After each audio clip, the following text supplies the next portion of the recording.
lifted up the mulch, the slides, the swings, and you've been involved in the community. And 2 weeks ago, the Knight Foundation actually released a longitudinal study. And they said, we know that KaBOOM makes a difference. We know it because we've participated in the builds, and at the end of the day, we see the transformation, and we see everybody congratulating each other. But the question is, beyond that day, does the organization that's the recipient or beneficiary, or does the people who are involved have any other connections or social bonds? And so they went on a year research study to talk about this. And I'm so pleased that the results that came back were astronomical, that says we have a compelling story to tell that we're not telling, in as much as we're more than playground builders, we're actually community builders. In as much as the confidence that gets left both behind at the organization that you've all volunteered at is amazing. The executive director, the management team, the frontline employee. Sometimes it's the person who's the first one to show up in the morning because their job is to open up the gates for us to get in at 5 o'clock in the morning. To open, literally open up the gates. And that person is transformed about the sense of pride and confidence in the space that they created and how we created that space together. And that manifests itself through them going on and doing other volunteer activities, other volunteer events. They saw in the study people joining PTAs for the first time, although they have been asked before. They saw in the study people who went on to run for school boards and city council because they felt like they could contribute and add a voice that maybe wasn't specifically being added now. And what this is about, last year at this time, was about our 15th birthday. And it really was an opportunity to look back at 2,000 playground builds, at 1 million volunteers, and almost $200 million raised from the private sector, and somewhat pat ourselves on the back. This, frankly, more is about more needs to be done sooner and faster. Because the reality is, amongst the 2,117 builds that we've now built to date, it's not enough. Only 1 in 5 kids have access to a park. And that doesn't mean that there's a playground there.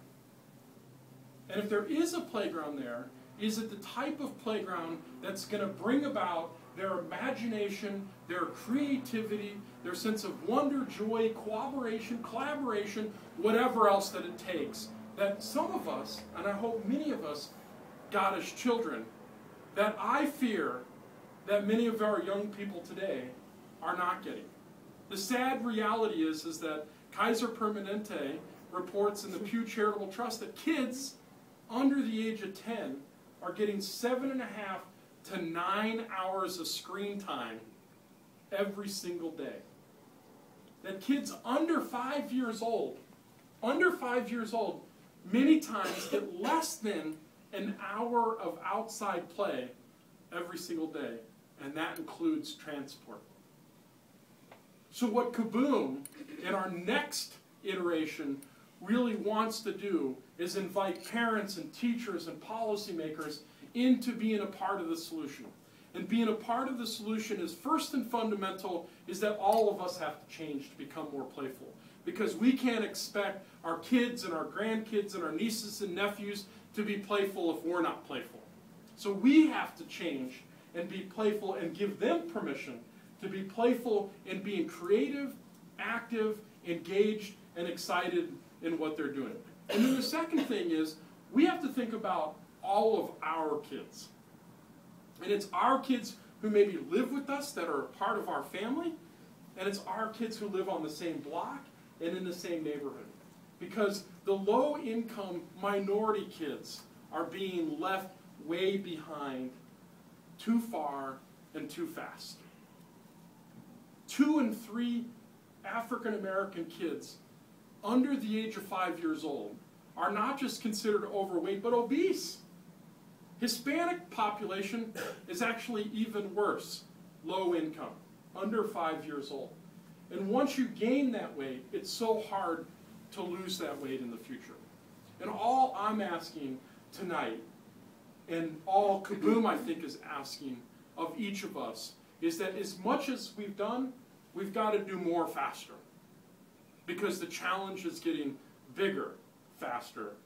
And I hope that you'll step up with us to answer it, to close the gap on all of our kids, not just the kids that live in our house or maybe on our block, but literally all of our kids in the United States and then possibly the world. You know this more than anybody else that we've ever worked with because you bear witness on it. You helped us build great places to play. Now, the 2,000 that we've already done isn't enough. We need to 10 times that to actually have the type of impact that the community and kids are asking and needing us to have. And with that, I want to ask my good friend and colleague, Mike Connelly from Mosaica, to come up because we've had the fortunate opportunity to work with Mike and Shannon on 11 different playgrounds across the United States. And sometimes hearing from me, the CEO, about what I believe and what I think happens in the community is nice and necessary. But we thought it to be important for you to hear from a community partner. What's left behind after KaBOOM goes away? And what's the real impact? And are we making a difference? And thank you very much for doing what you do. I had the fortunate opportunity to join Mike and his team in Columbus last year as part of my book tour and speak to their leadership of the organization. And I must say, I was so thoroughly impressed with the quality of the team, but more so than the quality of the team, we were in Columbus, we were in Cleveland, and there was a group of parents that had known that their school was up for the School of the Year award, and they drove 5 hours anonymously across the state to surprise the winner if they won. Wow. And to me, that's the type of community organization that we want to lift up and add a little bit of fuel to their fire and fan them for the great work that they're already doing. So thank you, Michael, and take it away. Thank you. I got a little nervous for a while there because I thought Darell was calling me up because I could prove that once you put the weight on, you can't take it. But I'm grateful for the intro. A word about Mosaica. I'm the CEO of Mosaica Education. Mosaica manages charter schools in this country and government schools and private schools internationally. We've got about 90 schools around the world that we manage. And as Darell mentioned, 11 of those schools have partnered with KaBOOM around the country to build playgrounds on or near the school site for the kids at the school and for the community. And we've done it in big cities like New Orleans and Philadelphia and Phoenix, and we've done it in smaller cities like Fort Collins, Colorado, and I don't even remember Detroit, Jackson, Michigan. And we've done it in rural areas. We did it in an exurb of Wilkes-Barre, if you can believe that, called Bear Creek, Pennsylvania. And the mock, you've been there. But so we can talk about the effect that KaBOOM has had on us. Darell was a little modest when he said he joined us for our summer leadership retreat last year in Cleveland. He was there because we were giving him the award as a Mosaica hero. We have a humanities curriculum that's built around the development of history standing on the shoulders of heroes who go out for their quest. And I'm going to talk a little bit about the wording and the award that we gave to Darell, but we invited him to join us in Cleveland in order to receive that award. But I want to focus today on the first build we did when Darell and I were a lot younger and a lot lighter in Jackson, Michigan, probably 2005, something like that. And not far from Jackson, Michigan is the Jackson Speedway, which is a big damn deal if you live in Jackson, Michigan.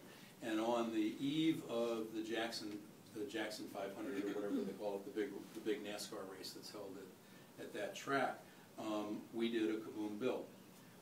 And it was co-sponsored by Home Depot and by the Joe Gibbs racing team. So we had probably 100 parents from our school. When the kids were in school, 100 parents from our school showed up the day of the build. The day before, we were all there with the planners from Home Depot and from the Joe Gibbs Racing Team and from KaBOOM and from Mosaica to plan out what was going to happen. As Darell mentioned, it was probably 7 o'clock in the morning when we got started. 300 people from Home Depot showed up. 100 parents from our school showed up. The people from Home Depot didn't look a whole lot like the parents from our school, but they immediately became a community because their job was to build this playground. And this is not an ordinary playground. This is an incredible playground. It's probably, I don't know, $150,000 playground that was going to be put on this place that hadn't seen an investment of $100,000 or $150,000 in a real long time. And then the Joe Gibbs Racing Team showed up, and Tony Stewart was there. Tony Stewart did, I don't know, he probably did 35 interviews. They had a little production truck there, and every noon show all across the United States was interviewing Tony Stewart. They wanted to talk about the Jackson 500, the NASCAR race. Tony wanted to talk about the building of the KaBOOM playground at Jackson Arts and Technology Academy in Jackson, Michigan. And that guy sat through 40 interviews, and by 38, he seemed as fresh as he did in the first one, and as if this is the first time I've ever been asked that question. That's very interesting. And between interviews, he would come out and he would work on the playground, and he was working. This was not for show. So by the end of the day, by 4 o'clock in the rain, when Darell and I and Tony Gibbs and Tony Stewart and a couple other people were saying inane remarks, everybody knew that we had a playground there for these kids, and we had, as Darell alluded to before, a community that didn't previously exist.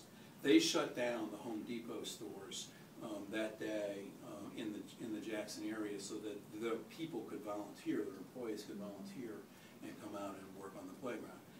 And they went into neighborhoods. They went into a neighborhood that probably most of them had never been in before, or at least had never been in when the windows rolled down before. And they bonded with the parents from our school and with the staff of our school. And the kids stood in the window and watched everybody build, the community build that playground. And then they came out and played on the playground at the end of the day. It was a very moving day. And that was repeated 10 more times in Mosaica schools and 2,000 more times at other KaBOOM locations around the country. So, Darell asked me to talk about what's left after KaBOOM. The first thing that's left is an unbelievably great playground, and that's not to be underestimated. But I think it's the least of the contributions that KaBOOM has made to America. The community that was left. There were parents that had never before been involved in anything at that school who were involved in building that playground. And then, as Darell said, they wanted to be on the board. They wanted to be in the Parent Teachers Association. They wanted to be involved in their community. And the same thing was true of Home Depot. But I think the one thing that Darell underestimates of his contributions is the contribution to the whole concept of social entrepreneurship. You probably heard the story that he became involved in KaBOOM, or started KaBOOM, in response to a newspaper article that he read about 2 kids that died in the trunk of a car because they were playing in a car when there was no playground available for them to play in. And we've all read those stories. Darell read that story and said, "Damn it, I'm going to fix this. I'm going to solve this problem." And that's the definition of a social entrepreneur. We talked about it when we were having drinks after the celebration in Cleveland. And when we started almost exactly at the same time. I sat at his knee and took lessons on what to do with the 15th anniversary because ours was coming up in 6 months. We started almost exactly at the same time, and we didn't know we were social entrepreneurs. We didn't know what that term meant. But Darell embodies it. And if you read his book, there are interesting anecdotes about building playgrounds and building communities and all that kind of stuff. But the really fascinating thing, at least for me, is that it's the business model of social entrepreneurism, the way he explicates it. And it is a business model. This is not, it's fun and games. At Mosaica, we have a saying that we take what we do very seriously, but we don't take ourselves very seriously. And Darell kind of embodies that. And I think that's the embodiment of a social entrepreneur and probably the most lasting contribution that Darell and KaBOOM will make to America. So that's my explanation of what KaBOOM left behind for us at Mosaica. We're very pleased with the partnership we have with them. We're trying to talk them into building one in Columbus. It's a bit of a plug there. One of our schools there. But I'm also supposed to... Pardon? Sign us up. There you go. Hannah just went, what is he talking about? So in order to sign him up, this is now the segue to what you're supposed to leave behind after I told you about what KaBOOM has left behind. I think the model of social entrepreneurism that Darell has developed leverages investment, leverages contributions and donations more than any other model that I've seen. Nonetheless, he needs the contributions and the investments that you all are capable of giving. So the last leave behind I'm going to talk about today is the check that I hope you will leave behind. Darell will take any contributions, large or small, but he likes the large ones better. Thank you. Thanks, Michael. Thank you, Michael. Also,